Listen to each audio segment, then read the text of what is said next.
संगत जी, प्रेम से कहना धान निरंकार जी। एक नई साखी के साथ स्वागत है आप सभी का आपके ही अपने चैनल पर। आज की साखी का विषय है सच्ची भक्ति। चलिए सुनते हैं आज की ये साखी। साथ संगत जी, एक बहुत बड़े देश का राजा था। उसके देश में एक गरीब आदमी रहता था। राजा को जब भी किसी बड़े आदमी से हाथ मिलाते वो गरीब आदमी देखता तो उसके मन में विचार आता कि काश मैं भी कभी राजा से हाथ मिला सकता। धीरे धीरे उस गरीब आदमी की ये तमन्ना बढ़ती गई। फिर एक दिन उसने ठान लिया कि चाहे जो कुछ हो जाए मैं राजा से हाथ मिलाकर ही रहूँगा। एक दिन वो गरीब आदमी किसी संत के पास गया और उसने अपनी इच्छा संत को बताई। संत जी ने कहा, अपनी इच्छा पूरी करने के लिए तुझे सब्र और मेहनत करनी पड़ेगी। क्रोध लालच का त्याग करना पड़ेगा और तुझे समय भी लगेगा। गरीब आदमी बोला, मैं इसके लिए तैयार हूँ। संत जी ने बताया कि राजा एक महल तैयार करवा रहा है। तुम वहाँ जाकर बिना किसी लालच के ईमानदारी से अपना काम करो। वो गरीब आदमी महल में काम करने लगा। जब भी शाम को राजा का मंत्री मजदूरी देता तो वो गरीब आदमी बोल देता कि ये तो मेरा अपना ही काम है, अपने काम की कैसी मजदूरी। और वो दिन रात लगा रहता, वो खाली नहीं बैठता था। साथ संगत जी, समय बीतता गया। राजा का महल तैयार हो गया। उसने महल के चारों ओर सुंदर सुंदर फूल और पेड़ लगाकर महल को इतना खूबसूरत बना दिया कि जो भी राजा के महल को देखता वो देखता ही रह जाता। एक दिन राजा महल देखने के लिए आया तो वो अपना महल देखकर बहुत खुश हुआ। तब राजा ने मंत्री से कहा कि महल के चारों ओर इतनी सजावट किसने की है। तब मंत्री बोला, महाराज ये तो कोई आपका ही रिश्तेदार है। राजा हैरानी से बोला, मेरा रिश्तेदार? मंत्री कहने लगा, जी हजूर, ये आपका ही रिश्तेदार है। उसने ना तो 12 सालों से मजदूरी ली है और उसने काम भी दूसरे मजदूरों से काफ़ी अधिक किया है। वो तो दिन रात काम में लगा रहता है और जब भी मजदूरी देने की बात होती है तब वो यही कहता है कि ये तो उसका अपना ही काम है, अपने काम की कैसी मजदूरी। राजा सोच में पड़ गया कि मेरा ऐसा कौन सा रिश्तेदार है। फिर राजा ने मंत्री को कहा, उस आदमी को बुलाओ। उसे बुलाया गया। तब राजा ने खड़े होकर उस गरीब आदमी का स्वागत किया और उससे हाथ मिलाया। फिर राजा ने उससे उसका परिचय लिया। साथ संगत जी, परिचय के बाद राजा को बड़ी हैरानी हुई कि ये राजा का रिश्तेदार नहीं था। फिर भी उसने मजदूरी नहीं ली और सेवा भाव से सारा काम किया। राजा बहुत खुश हुआ। गरीब आदमी से बोला कि मांगो, तुम क्या मांगते हो। तब वो गरीब आदमी बोला कि उसे कुछ नहीं चाहिए। वो जो भी चाहता था उसको तो वो बिना मांगे ही मिल गया। फिर उस गरीब आदमी ने राजा को सारी बात बताई।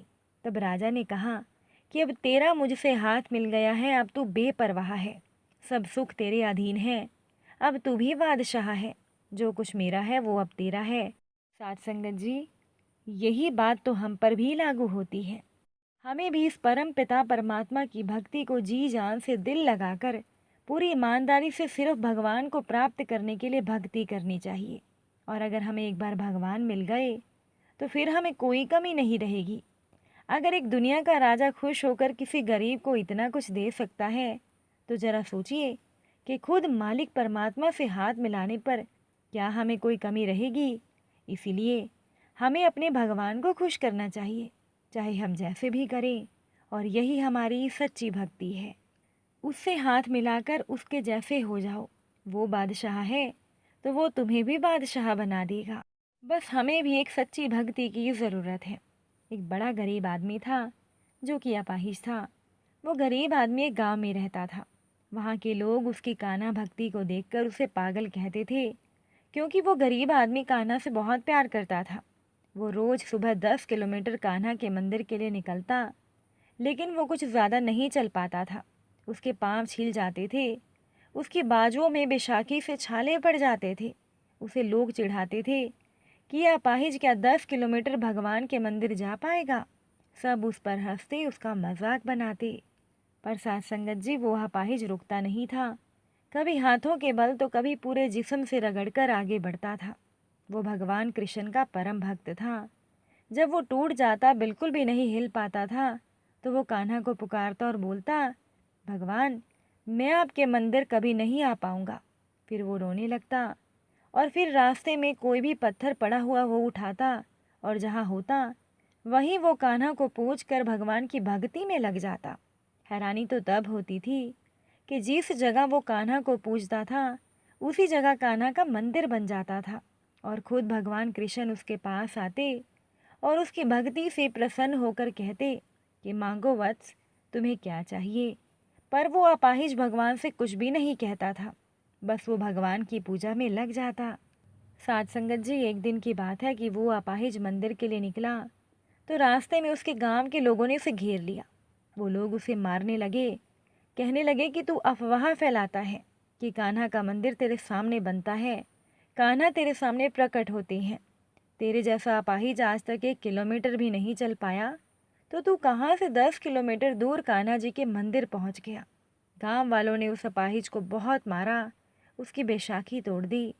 वो अपाहिज बेचारा हंसते हंसते सब सह गया और जहाँ पर वो गिरा वही कान्हा की भक्ति करने लगा। मंदिर फिर बन गया और फिर से कान्हा जी प्रकट हुए। अब भगवान ने जब अपने भगत की ऐसी हालत देखी तो बोले, हे भगत, तू इतना कष्ट क्यों सहन कर रहा है, वर मांग क्यों नहीं लेता। मैं अभी तुझे तेरे पैर और दुनिया की सारी सुख सुविधाएं एक पल में दे दूंगा। अपाहिज कहने लगा, प्रभु मुझे कुछ नहीं चाहिए। वो कान्हा जी के ध्यान में मगन हो जाता। अब तो भगवान भी सोच में पड़ गए कि मेरा ये भगत कुछ मांगता क्यों नहीं, आज तो इसे बिना मांगे ही देना होगा। अब अगले दिन की सुबह हुई, वो अपाहिज मंदिर जाने के लिए निकला। जैसे ही वो रास्ते पर पहुंचा, एक बड़ी गाड़ी उसके पास आकर रुकी और उसमें से एक सुंदर सा शख्स बाहर निकला। वो कान्हा जी का मंदिर अपाहिज से पूछने लगा।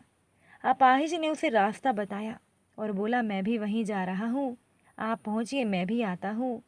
तो वो शख्स कहने लगा, तुम मेरे साथ क्यों नहीं चलते, तुम इतनी दूर पैदल कैसे जाओगे, तुम मेरी गाड़ी में चलो। अपाहिज बोला, नहीं महाशय, आप जाइए, मैं आता हूँ। उस इंसान ने बहुत ज़ोर दिया पर अपाहिज नहीं माना। वो आगे बढ़ने लगा।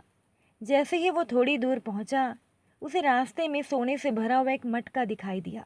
अपाहिज ने मटका देखा और उसे खींचते हुए किनारे लाकर छोड़कर वो आगे बढ़ गया।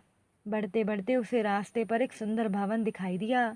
ऐसा लग रहा था मानो विश्वकर्मा जी ने देवताओं के लिए वो भवन आज ही बनाया हो। उस भवन से आवाज़ आई, अंदर आ जाओ, ये भवन नौकर चाकर धन वैभव सब तुम्हारा है। अपाहिज ने उसे अनसुना किया और वो आगे बढ़ गया। वो कुछ ही कदम अभी आगे चला था कि भयंकर गर्मी बढ़ने लगी।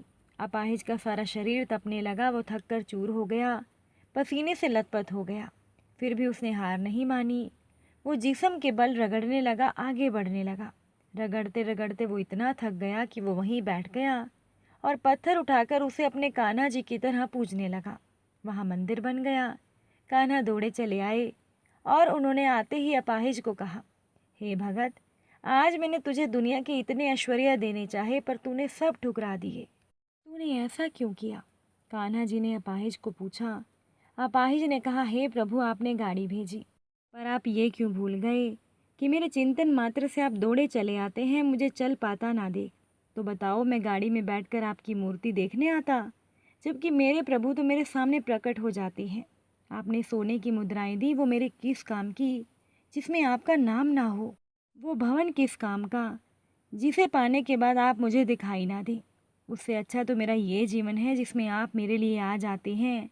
मेरे तो रोम रोम में आप बसे हो प्रभु, किसी और चीज़ के लिए तो जगह ही नहीं बची है। भगवान भाव विभोर होकर बोले, धन्य है मेरे भगत तूने मेरी भक्ति सच्चे दिल से की है। मैं तुझे वरदान देता हूँ कि तेरा पैर, बस कान्हा जी बोलने ही वाले थे कि पैर ठीक हो जाए, उससे पहले अपाहिज ने भगवान के पांव पकड़ कर कहा, प्रभु मुझ पर अत्याचार मत करना, मुझे यूं ही रहने दो। समस्त ऋषि मुनियों को, बड़े बड़े पंडितों को जो सौभाग्य प्राप्त नहीं है वो मुझे है।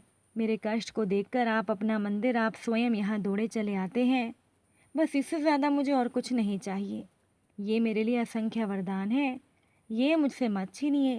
कान्हा जी ने उस भगत की लाज रखी। रोज वो अपाहिज जहाँ बैठ जाता था वहीं मंदिर बन जाता। जिस पत्थर को वो चुनता वहीं से भगवान प्रकट हो जाते। वो अपाहिज भी नित्य प्रतिदिन सबके ताने सुनता, पर हर दिन वो भगवान के भजन में मस्त रहता और कान्हा जी की महिमा गाता और सच्ची भक्ति करता। तो ये था एक सच्ची भक्ति का उदाहरण। साथ संगत जी, अगर आज की ये साखी अच्छी लगी हो, वीडियो को लाइक शेयर ज़रूर कर दीजिएगा। आप सभी से फिर मुलाकात होगी नई साखी और नए विचारों के साथ। साथ संगत जी, प्रेम से कहना, धन निरंकार जी।